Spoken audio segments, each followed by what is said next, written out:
Hello, for the Meerkat here, welcome to another episode of my Let's Play of The Legend of Zelda, the Ocarina of Time Master Quest. I'm just going back here to get a couple of things on the wither that I didn't manage to get last time. Well, I thought it looked really weird, the way the frogs are in there, just below the water, and you can sort of see one of them there. Not looking at me at all, and not looking like it expects anything at all. But never mind. And it seems that they like music.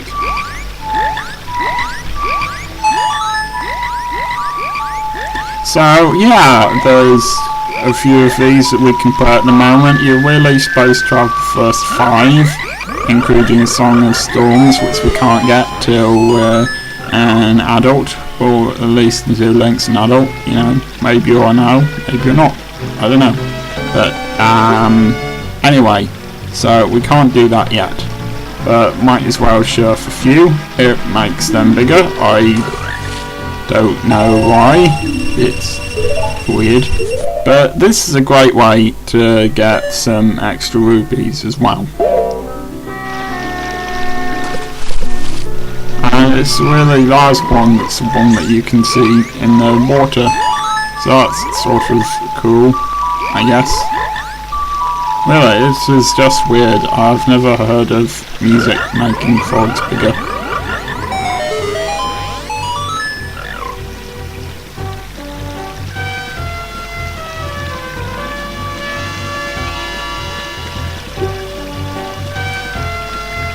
The one on the right is, at the top, is my least favourite because it's rather dull colour. Again, not you really need to know that, but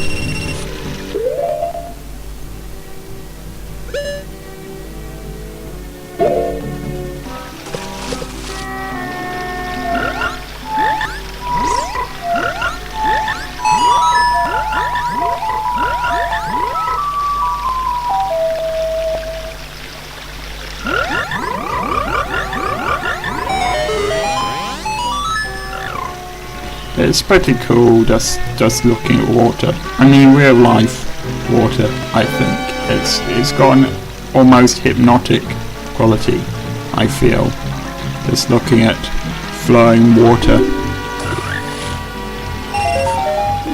That's all of the rupees that we need for the moment, so let's move on. Come on, move on.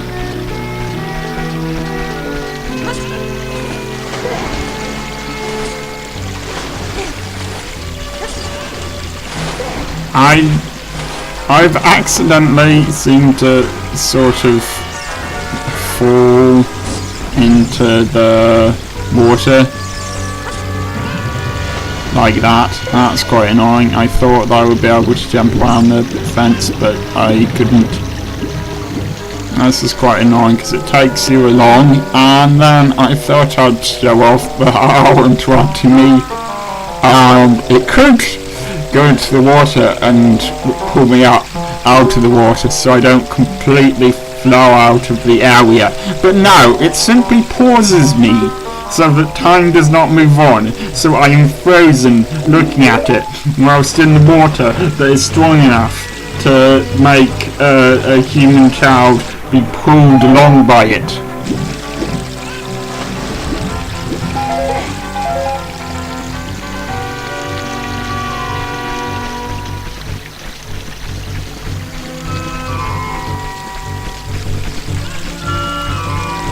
So now we need another one of these chickens. These chickens are really annoying. I have to say, it's very hard. Sometimes when you press the targeting button, it doesn't actually target them, as you can see. They're just irritating things.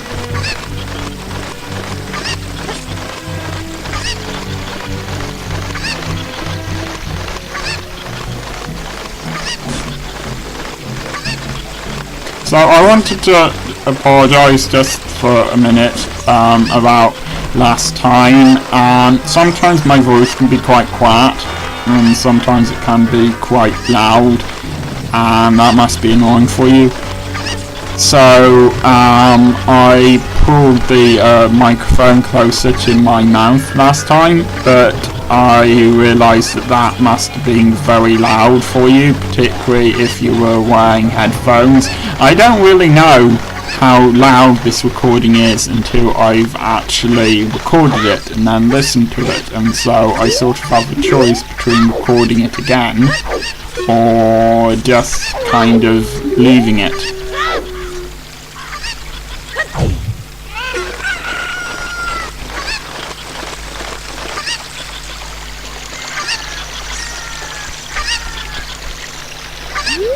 There's a lot of messing around with chickens in this episode. Sometimes that's something you've just got to do, you know, mess around with a chicken or a cocoon.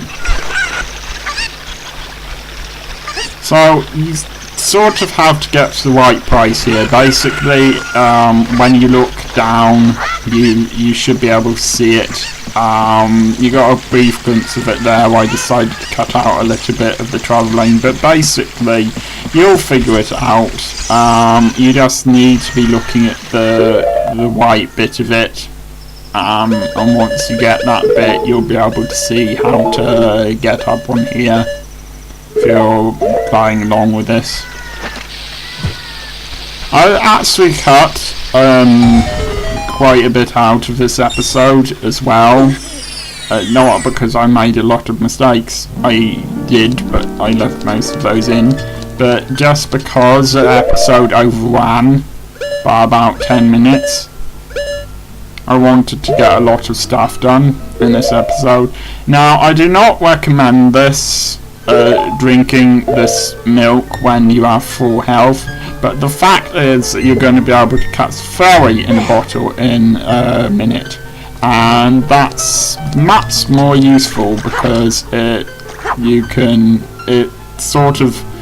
fairy gets released automatically from the bottle as long as you don't press the button to release it when you're about to die. So it's more helpful in that way. It's also more helpful that it replaces all of your health. I think it's all of it, no matter how much health you've got, as far as I know, no matter how many hearts. So yeah, that's very helpful. But I wanted to get everything that I could done in this episode before going for the next spiritual stone, and it turned out there was a heck of a lot more of it than you'd think. Now, you may have noticed that it sort of changed very quick there from day to night, and that's because, I'll be honest with you, I went and got a cup of tea and got some other stuff done, and so I just sort of left the game running with the recorder on, and so that's why that happened. And I cut that bit out instead of you watching Link doing nothing for a long time. I really wish that the bird didn't just jump off when you collected a piece of heart, but it does. So there's no way to sort of get to there, although if I remember correctly there's nothing really interesting underneath that plant. I think there's just a rupee or something like that, but there's less than you'd think. And to the right there you may have spotted the entrance to Lost Woods, which we can't use yet because we can't go far enough underwater. But soon you'll be able to.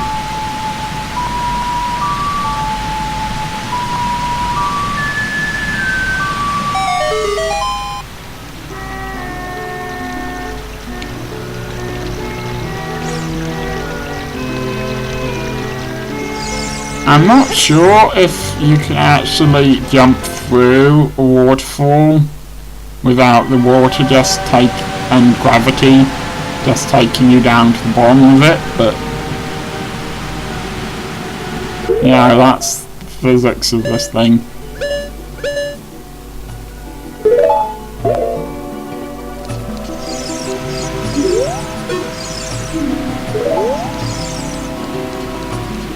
I'm just going to let you enjoy this very peaceful music for a while.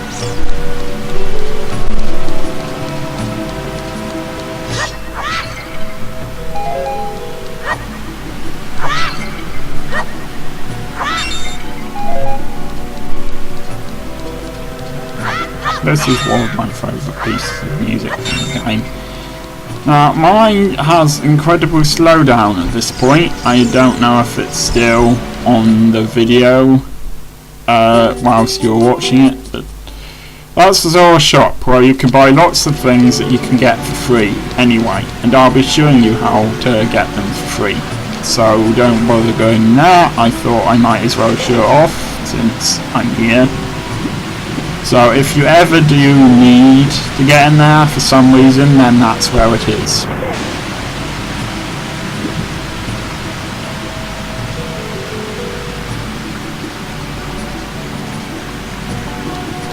Something I like about the Zora's domain is that the Zora's eyes follow you. You sort of turn their head to look at where you're going. I think that's quite nice. You know, just for special effects, considering when this game was made. That's a nice touch.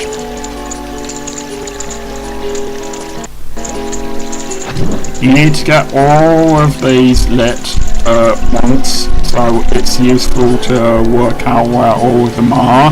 I think you can use the previous one to light the next one, if you want, but the main thing is to be quick here. Unfortunately, you can't do any sort of jumping or cartwheeling or anything here. I'm not sure cartwheeling is the official name for it, but anyway, you can't really do that. So, there you go. And you also can't accidentally fall into the water. That's a bad idea, because that happens. I really screwed this up, to be honest. I cut out a lot of mine screwing up, because that would be kind of boring for you, but yeah, it took me a while to light all of these. It's a tricky thing to do. Technically you don't need what you're about to get, which is a piece of art, but they are helpful.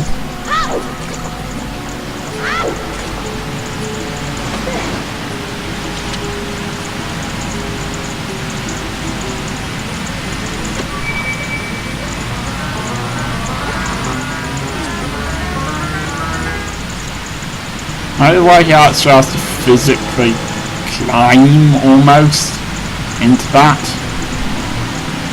Big chests. I mean, these are really big chests. Basically, these are like 3-foot tall chests. Something I really like as well is the water effect on the walls, because you can see the walls sort of shimmering because of the water reflected in them. That's a really nice touch. I seem to be saying touch a lot today.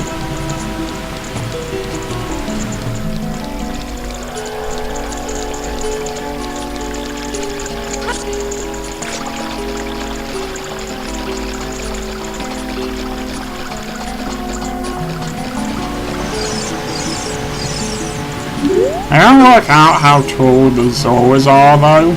I mean, they're sort of twice the size of Link. Let's have another look back when Link is an adult, but I would say the Zoras are fairly tall race.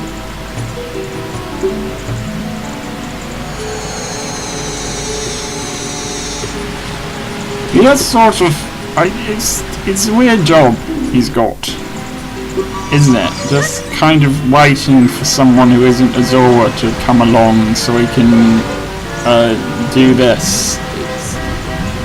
It's kind of just bizarre. So yeah, you've you've got plenty of time for this.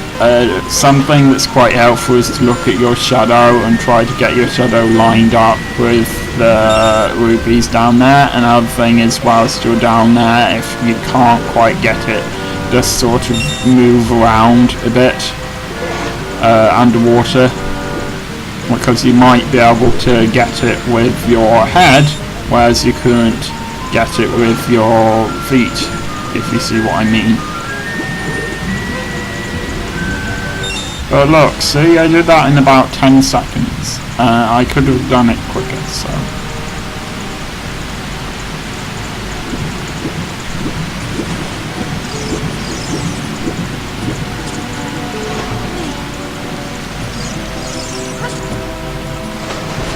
So this is one way to get back up if you're ever in that water.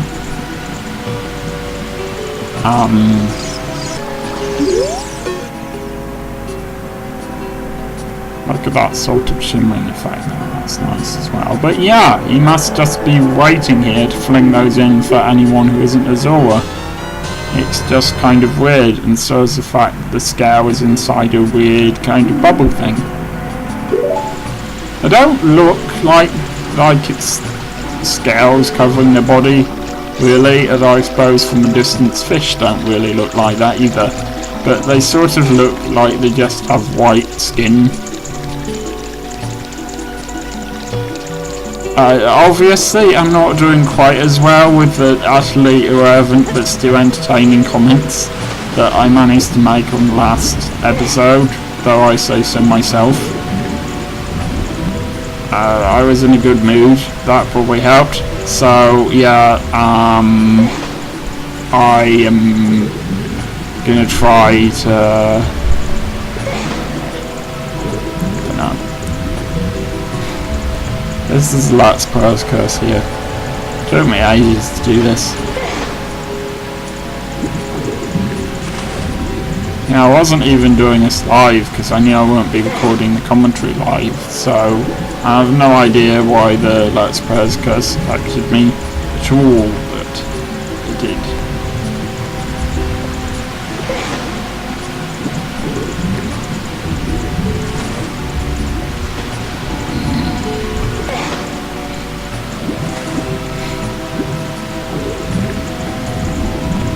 Come on, you can do it. Go, there we go. So he's already had 6 seconds. I have no idea how he managed to travel through that white thing and then not choke to death as soon as he got to the other side of it, but never mind. Again, I just kept on missing this bottle.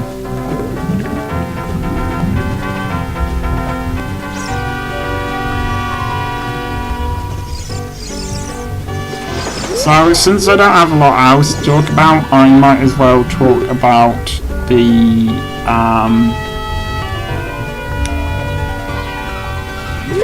other Zelda games.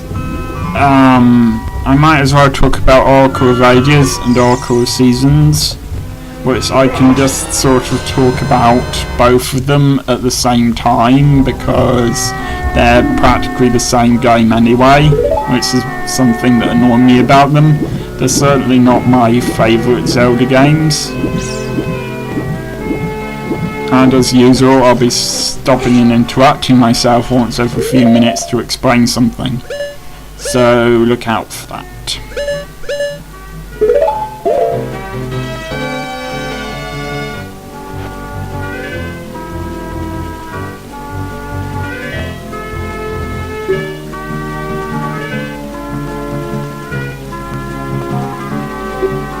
I don't know how she managed to find 2 different coloured pens whilst inside Jabu Jabu's belly.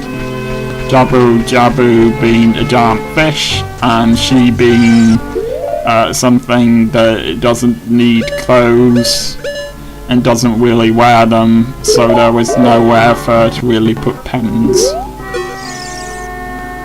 You need to remember to have an Ocarina out when you talk to him. He is extremely useful. You just need...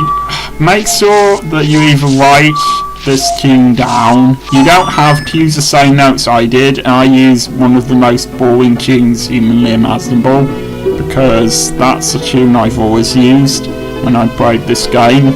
So all I did it written down, but you need to remember those notes, and since you need to remember them and there's 8 of them, it's best to just keep on repeating the same 3 notes, or just make it extremely easy to remember.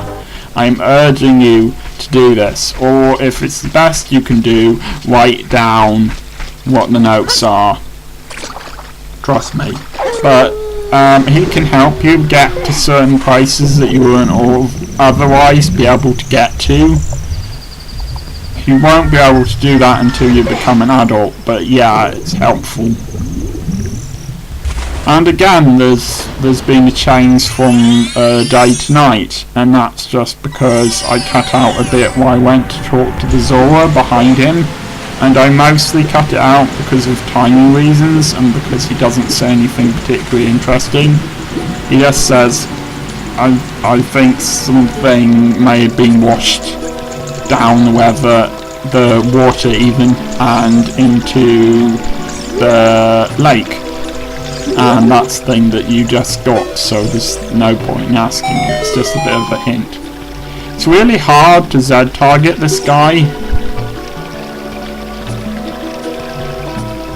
Anyway, as I was saying, yeah, the Oracle of Ages and the Oracle of Seasons, they just seemed a bit kind of lackluster to me. They're basically the same plot, which is also basically the plot of Link's Awakening.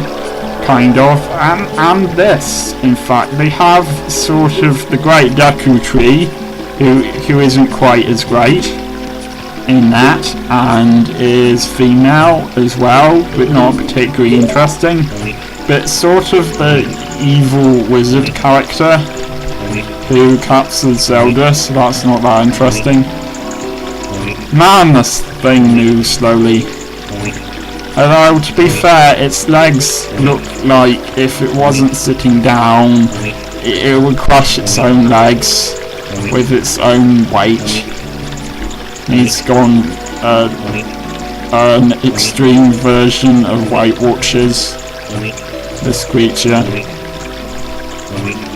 And for heck's sake, we get the joke. Yes, he's very fat. Got it, hilarious. But does it have to go on for that long?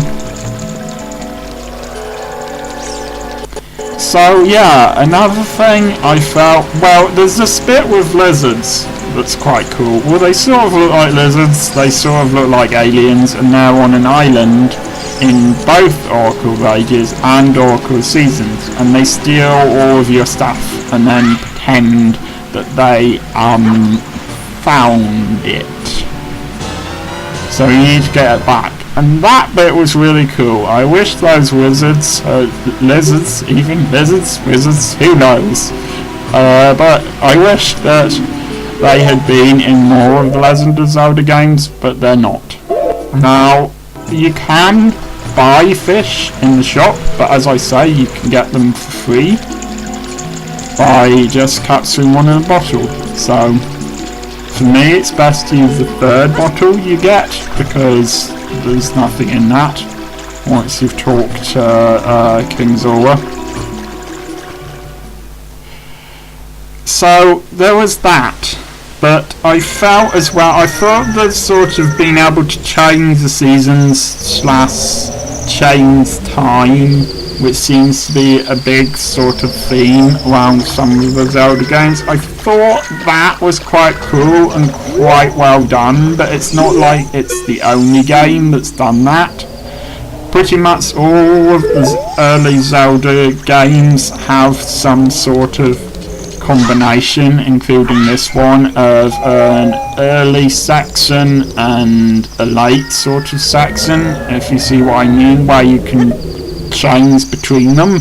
Like in Link to the Past, you can change between the light world and the dark world, and in this you can change between adult and child. So it's not really giving you anything new, I felt. that was a big problem with Oracle of Ages and Oracle of Seasons. And that's really all I have time to say about that, because we are inside the next the belly, and it's the end of this part. So I will see you in the next episode.